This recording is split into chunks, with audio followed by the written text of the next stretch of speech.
Ние сме тренирале на снег, на дожд, на минусни температури, на многу жешко. Во овој спорт едноставно ги поместуваш не само границите на физичката спремност, туку и психичката. Во град каде што обично ништо не функционира, постојат луѓе што од нула создаваат нешто свое и го прават вежбањето достапно за сите. Така настанува Street Workout Македонија. Движење што го менува начинот на кој младите гледаат на тренингот.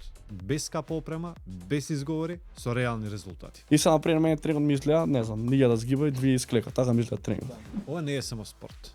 Ова е карактер. Ако ти се допаѓаат вакви приказни за луѓе што сами создаваат промена, притисни subscribe и остани со нас до крајот. На нас не значи многу.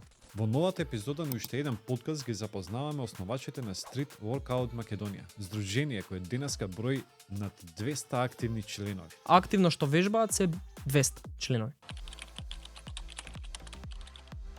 Карактер. Колку сила да имаш ако не искочиш да вежбаш џабес. Јас мислам микс од двете.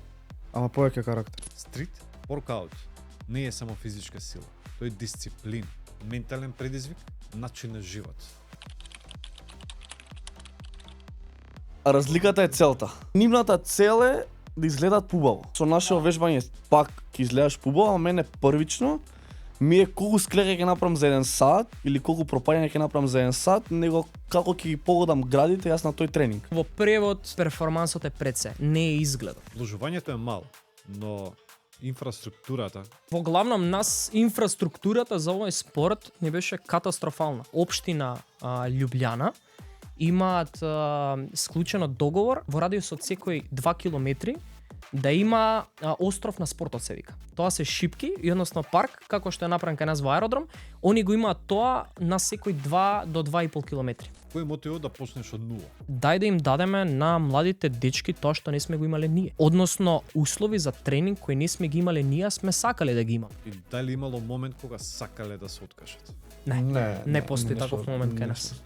Не постои. Многу според мене многу сме млади да сакаме да се откажеме нешто. Ова е приказна за дисциплина, за заедница, за млади луѓе што не чекаат услови, туку ги создаваат. Новата епизода на уште еден подкаст ја може да ја гледате во петок на 22 со почеток од 20 часот на BMG Network.